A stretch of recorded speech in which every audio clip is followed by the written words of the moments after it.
Biochemistry हमने complete किया. Now today we will take human physiology. Yes, sir. It is also an important unit in your biology. पहले हमें पता होना चाहिए फिजियोलॉजी होता क्या है. फिजियोलॉजी क्या है? फिजियोलॉजी क्या है? What is physiology? फिजियोलॉजी क्या होती है बताओ. Can you define it? No, sir. Physiology जो है it deals with the function of the internal organs. Simply the functioning of the body organs. How our body organs work, how they perform the function, that is physiology. उसी को हम बोलते हैं Physiology. लेकिन physiology को पढ़ने के लिए we must know about the anatomy. Physiology तब तक समझ नहीं आएगी पूरी तरह जब तक में हमें एनाटॉमी पता हो. तो उसमें एनाटॉमी होती है. They are allied branches, anatomy and physiology. Right? Anatomy and physiology these are allied branches, allied, related branches. They can't be separated. It's not like that you will teach you will study only the anatomy and not physiology, or you will study physiology and not anatomy. Unless you are not good in anatomy, you can't understand physiology. मतलब समझ के लिए इसलिए है. Anatomy क्या होती है? Anatomy is the study of the structure of the body internal organs. Body के organs का structure समझना. बॉडी के ऑर्गन्स का स्ट्रक्चर या बॉडी के जितने भी इंटरनल ऑर्गन्स होते हैं. इंटरनल बाहर जब आप देखते हो that's morphology. That is Morphology. अब बाहर स्ट्रक्चर देखते हो ये है बाहर इसका क्या क्या बाहर किस तरह होता है इसका स्ट्रक्चर. प्लांट की मॉर्फोलॉजी आप पढ़ते हो, फ्लावर की मॉर्फोलॉजी आप पढ़ते हो. लेकिन अंदर जब आप घुसते हो एक एनिमल में या प्लांट में, उसके अंदर इंटरनल ऑर्गन्स का स्ट्रक्चर देखना.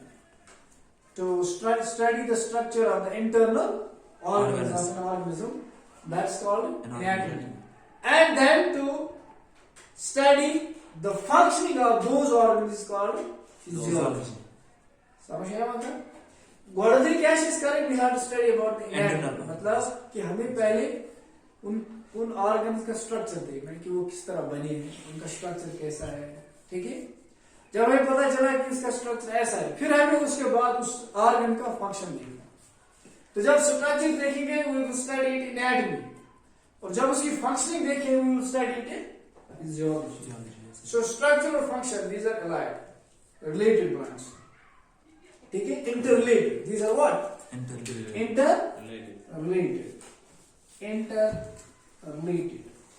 ये दोनों एक दूसरे के साथ लिंक्ड है.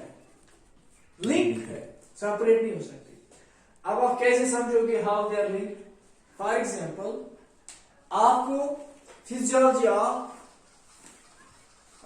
जो है डाइजेशन समझनी है, या फिजियोलॉजी ऑफ सर्कुलेशन समझनी है. ब्लड जो है pumping transportation of the blood और ट्रांसपोर्टेशन सिस्टम आपको पढ़ना है. लेकिन इसके लिए उससे पहले अगर आपको फिजियोलॉजी ऑफ डाइजेशन कैसे फंक्शन, डाइजेशन की प्रोसेस कैसे होती है, या फिजियोलॉजिकल प्रोसेस जो भी होती है, जैसे रेस्पिरेशन है, इट्स अ फिजियोलॉजिकल प्रोसेस और life process. Digestion is a physiological process. Excretion, circulation, ये सारी क्या है? Physiological process. इनको समझने के लिए पहले आपको उस ऑर्गन का स्ट्रक्चर समझना जरूरी है, तभी जाके आपको उसकी फंक्शन पता चलेगा. फॉर एग्जाम्पल आपको देखना है कि ब्लड जो है ये हार्ट में जाता है, फिर हार्ट उसको पंप करता है और ब्लड सारे रगों में चलता है. Finish Paran? Yes, sir. What is this? Is physiology. This is the function of heart. Function means physiology. तो function of heart की पढ़ते हो कि heart क्या करता है? It pumps the blood. It pumps the blood. लेकिन आपको ये पता होना चाहिए कि heart किस तरह पंप करता है. ये कैसे पता? आप इतना ही पढ़ते हो कि it pumps the blood, but you must know how it pumps. ये कैसे पंप करता है? उसके लिए आपको heart का क्या पढ़ना है? उसकी स्ट्रक्चर, उसकी एनाटॉमी पढ़ना. आपको पहले हार्ट पढ़ना है कि हार्ट का स्ट्रक्चर क्या है, इसके कितने चैम्बर्स हैं. इसमें क्या वैल्यूज कौन कौन से होते हैं, और इसमें जो ब्लड, इम्प्योर ब्लड किस चैनल में आता है, प्योर ब्लड किस चैनल में जाता है, फिर कौन सी वैल्यू से जाता है, कौन सी वैल्यू ओपन होती है, बंद होती है। जब आपको ये पता चलेगा, फिर कंट्रैक्शन आपको पढ़नी पड़ेगी, किस तरह से ब्लड पंप करता है, कंट्रैक्ट होता है। उसके लिए देखना है कि इसका उसमें कौन सा स्ट्रक्चर जो इसमें काम करता है, कंट्रैक्शन हार्ट का वो कौन सा पार्ट है जिससे क्या होती है, कंट्रैक्शन होती है हार्ट की, बीट होती है हार्ट की। तब ये तो आपको कब पता चलेगा, जब आप इसका स्ट्रक्चर पढ़ो, तब जाके आप कहोगे कि हार्ट की फंक्शन क्या है, हार्ट पंप करता है, हार्ट पंप करता है। तो पंपिंग आपको तब तक समझ नहीं आएगी, खाली गोटाफिकेशन रहेगा लेकिन समझ जब तक ना आप हार्ट का स्ट्रक्चर समझ। इसी तरह डाइजेशन आपको पढ़नी है, लेकिन डाइजेशन तब तक समझ नहीं आएगी जब तक आपको डाइजेस्टिव सिस्टम का स्ट्रक्चर पहले पता हो। मेरे मिसाल के तौर पर आप पढ़ते हो कि मैदा जो है, स्टमक जो है, ये फूड की डाइजेशन कर, लेकिन पहले आपको मैदे को पढ़ना है, मैदे के एनाटॉमी, मैदे का स्ट्रक्चर देखना है, मैद क्यों चाहिए, मैद में क्या क्या चीज कम सेल आत्मा कुछ लेयर, तो तब जाके आप कह सकते हो मैदे का ये प्रॉपर्टी, इसका स्ट्रक्चर ऐसा है कि इस तरह से डाइजेशन होती है, समझा गया। या माउथ क्या होता है, माउथ का स्ट्रक्चर, तभी जाके आपको पता चलेगा कि माउथ में डाइजेशन कैसे होती है। That's why while we study the physiology we must know about the anatomy. पता है समझ, या आपको बोन्स देखनी है, एनाटॉमी में आपको बोन्स पढ़नी, स्केलेटल सिस्टम पढ़ना है, ठीक है, फंक्शन ऑफ स्केलेटल सिस्टम। लेकिन पहले स्केलेटल सिस्टम का स्ट्रक्चर, एनाटॉमी, मतलब इस बोन को क्या बोलते हैं, रेडियस एल्ना, ठीक है ना। तो आप कॉलर बोन्स या कितनी बोन्स फेस में है, हमारे टोटल बोन्स कितनी है, वर्टेब्रे में कितनी बोन्स, उस बोन का स्ट्रक्चर क्या है, एंगल क्या है, तो ये आप कहाँ पढ़ते हो, एनाटॉमी। तब जाके आप कहते हो कि इनका ये फंक्शन है, वो हम कहाँ पढ़ते हैं। इसी तरह से इसलिए फिजियोलॉजी और एनाटॉमी दोनों अलग ब्रांच है, लिंक्ड ब्रांच है, ठीक है। So these are linked branch. चलिए आप देखिए, अब हम यहाँ पे देख रहे हैं, पहले आप जो है आपको पढ़ना है फिजियोलॉजी ऑफ डाइजेशन, पहला, राइट। आपको यहाँ पे एनाटॉमी नहीं पढ़नी है, आपको फिजियोलॉजी पढ़नी है किसकी, लेकिन मैं आपको एनाटॉमी भी साथ साथ पढ़ाऊंगा। While studying the digestion, we must know about the digestive tract.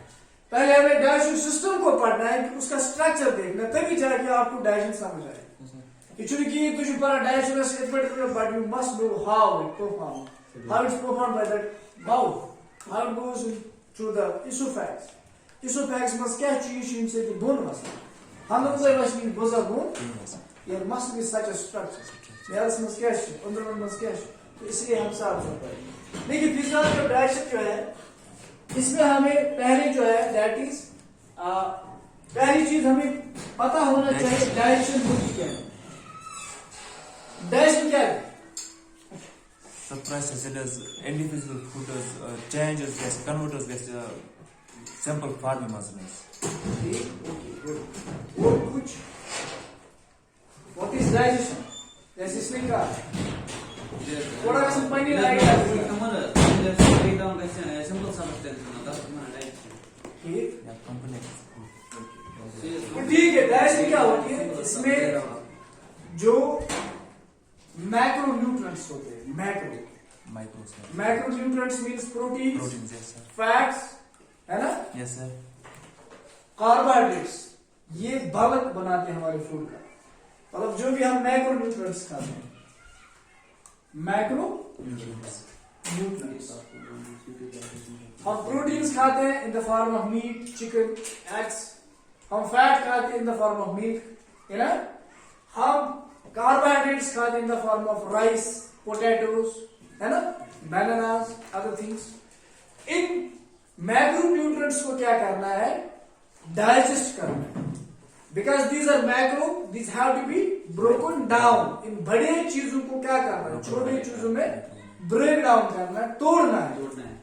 आप एक इतना बड़ा केला खाते हो, it's very big, so what you have to do, it's carbohydrate, इसमें कार्बोहाइड्रेट है। इस बड़े कार्बोहाइड्रेट को छोटे छोटे टुकड़ों में करना है, ठीक है। तो ये मैक्रो है। अब इन डाइजेशन ये अमल है कि इन बड़े यूनिट्स को क्या करना है, break down into micronutrients, into what, micronutrients. ठीक है, मैक्रो को हमें किस में चेंज करना, माइक्रो में। अब कैसे चेंज करें? Now the question raises how we can change macro into micro. When we talk about micro, these micro things you can't see. Yes, sir. Macro को आप देख सकते हो, तो जो mass will be can which is macro, big protein chunk. Carbohydrates आपके पास chips होते हैं, you can see it, touch it. Yes, sir. Once carbohydrate is changed into broken down into micro, it's not, we can't see it. Listen, आप नहीं देख सकते. Protein का micro nutrient आप नहीं देख सकते, राइट? अब मैक्रो को किस में चेंज करना, ब्रेक करना। लेकिन अब कैसे करें? इसके लिए डाइजेशन की प्रोसेस आती है, जिसमें हम क्या करते हैं, we just do first mechanical breakdown. That means digestion is the mechanical, and then second में हम क्या करते हैं, एंजाइमेटिक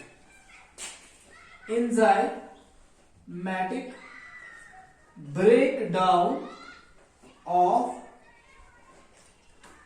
macronutrients into micro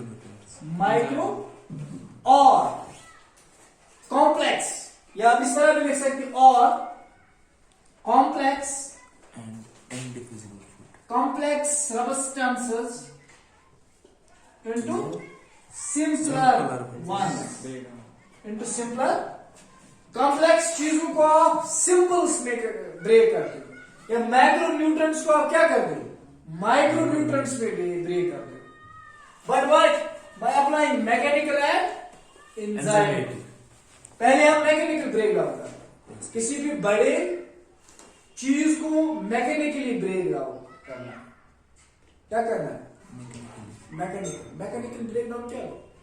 तुझे पूछा पारा department of mechanical engineering, we use big machines to do the job. For example, bulldozer. Bulldozer चाहे किस मकान से वाला, this is called a mechanical breakdown. अब इस बिल्डिंग को गिराना है, हम किस डिपार्टमेंट के पास जाते हैं, इंजीनियरिंग, मैकेनिकल इंजीनियरिंग डिपार्टमेंट, और वहां पे बड़ी बड़ी मशीन होती है, और मैकेनिकली इसको ब्रेक करना है तो हमें बड़ी मशीन लानी है, तो तोड़ने के लिए, ठीक है, पहले तोड़ना है, that's called mechanical damage, right? जब हमने इसको तोड़ा लकड़ टुकड़ों, उसके बाद हमें क्या करना है, एंजाइम इस्तेमाल करेंगे उसको डाइजेस्ट करना। एंजाइमेटिक को आप बोलेंगे केमिकल, एंजाइमेटिक क्या है, केमिकल ब्रेकडाउन, राइट? और बायोकेमिकल ब्रेकडाउन, व्हाटएवर। तो यहां हम कहेंगे पहले मैकेनिकल ब्रेकडाउन, उसके बाद जब ये छोटे टुकड़ों में हम काटेंगे, उसके बाद केमिकल ब्रेकडाउन, उसमें जो केमिकल्स हैं, राइट, उन केमिकल्स बॉन्ड्स को ब्रेक करना, उसके बाद किनको ब्रेक करना, बॉन्ड्स को ब्रेक करना, वहां से प्रोडक्ट्स निकलेंगे, वहां से प्रोडक्ट्स, और वो छोटे छोटे प्रोडक्ट्स जो होंगे वो माइक्रो न्यूट्रिएंट्स होंगे, और वही न्यूट्रिएंट्स हमारे इंटेस्टाइन में एब्सॉर्ब होते हैं इनटू द ब्लड। तस्वीर खूनस मंच आता कम nutrients, micronutrients, which you can't see। पहले बड़े को छोटा करना है, किससे, मैकेनिकल।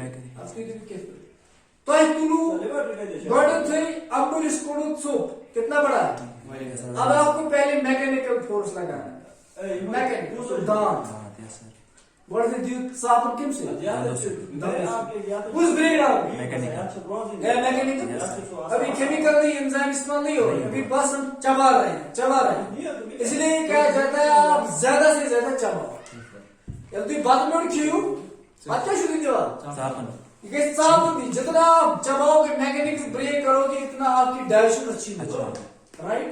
तो पहला मैकेनिकल ब्रेक डाउन, बड़ा फूड खाया, केला खाया, गोश्त का टुकड़ा खाया, बास बोल क्यों तो चापा गवाही, उसके बाद जब आएगा, इसके बाद कौन सी डाइजेशन है, केमिकल और एंजाइम। अब इसके पास इस पे अप्लाई करेंगे, एक्ट करेंगे कौन, एंजाइम, और एंजाइम इसको डाइजेस्ट करेंगे, इसी प्रोसेस को हम बोलते हैं डाइजेशन।